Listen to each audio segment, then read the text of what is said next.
They're planning in Washington right now to write more regulations on the financial system. Of course, that's what they always do. They did it in the Depression. After Enron failed, they came and wrote the bill called Sarbanes-Oxley.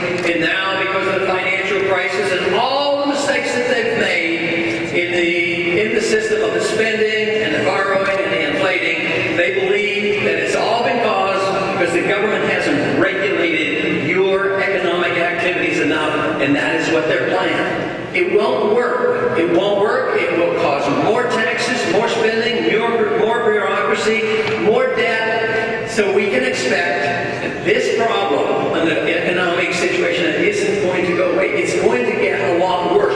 We live in very historic times right now.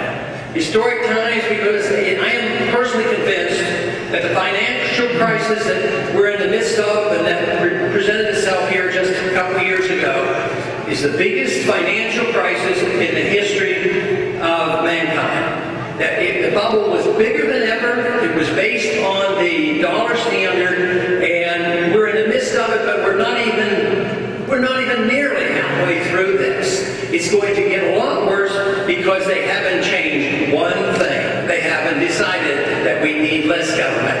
The solution to the problems that we have today can be found in less government and following the Constitution.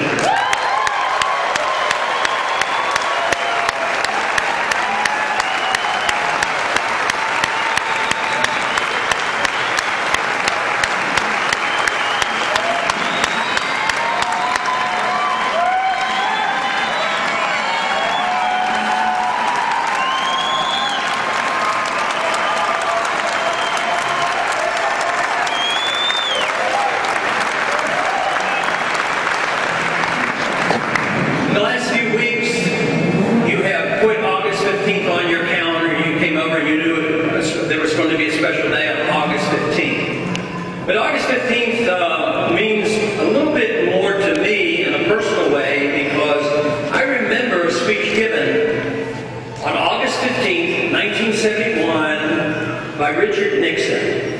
And that was a speech that we knew we were having problems, and it was on a Sunday night, and he ran off all these things he was about to do to us. But he decided that there would be a big tax on all imports. He decided that we had to have wage and price controls, and he also decided that we no longer could defend the dollar. The dollar would be de-linked for gold, and it has been ever since. It was the end of the pseudo-gold standard of called the Bretton Woods standard.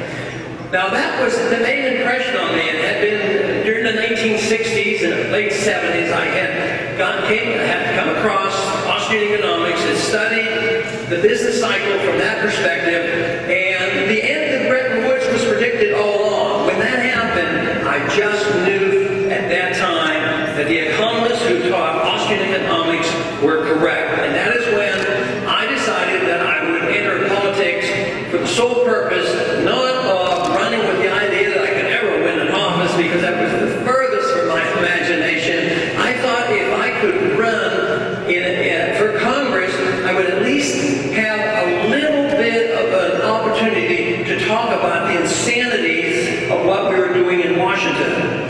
And it turned out that my wife was a little more perspective on this, because when I told her, she said it was dangerous to do this, and why could it be dangerous?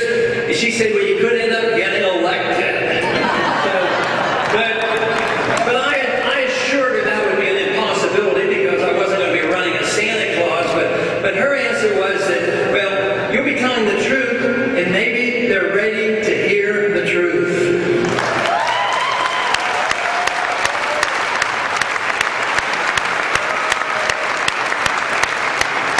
But today we're witnessing an historic monetary event as well.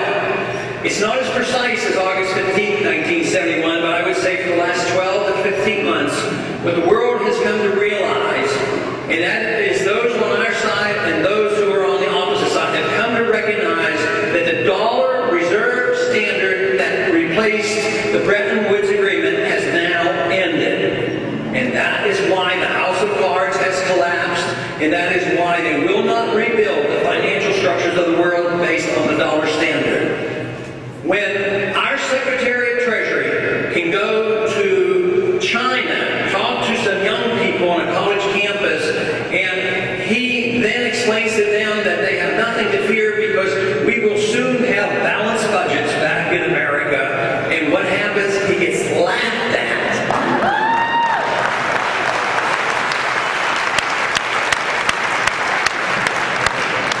So the dollar today will not be used. Something will replace it.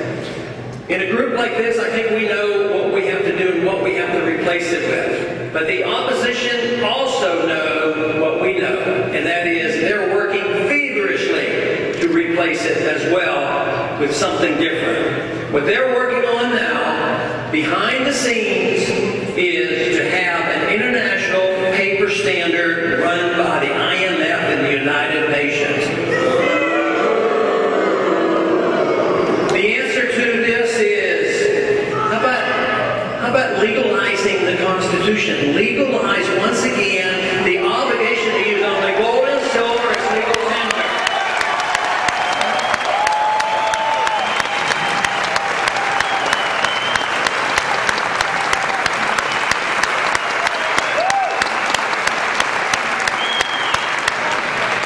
You know, there's a little piece of legislation I worked on for about 30-some years. I can't remember.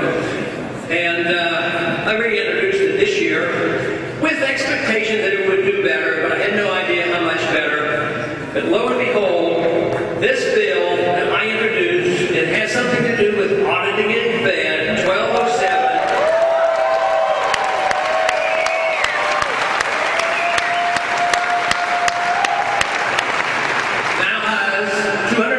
Co-sponsors, all the Republicans and 104 Democrats on the bill.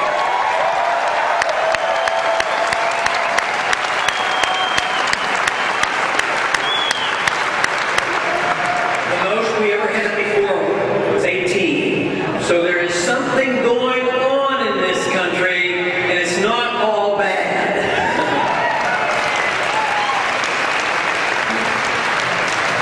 Now why is auditing Fed important? People ask me, what do you expect to find? Well, I don't know exactly what we'll find, but I do know they don't want to be audited, so I know there's something in there that we need to know about, for sure.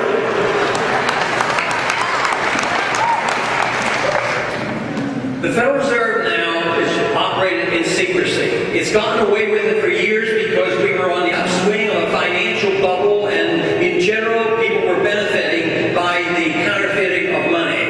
But now that the truth is known and we can't continue this way, fortunately for us and for our arguments, the people have awakened and they know the Federal Reserve has not been their friend. 75% of the American people now support the auditing of the Federal Reserve System.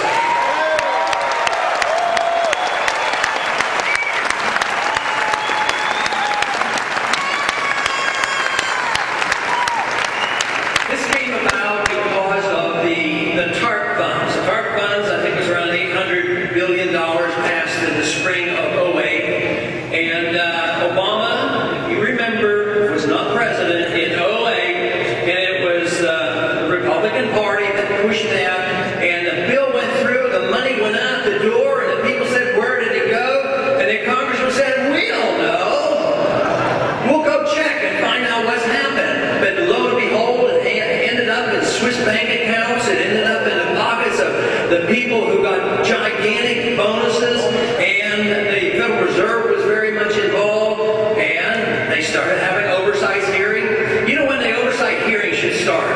It's before any of those programs start. They ought to have oversight to prevent them from happening.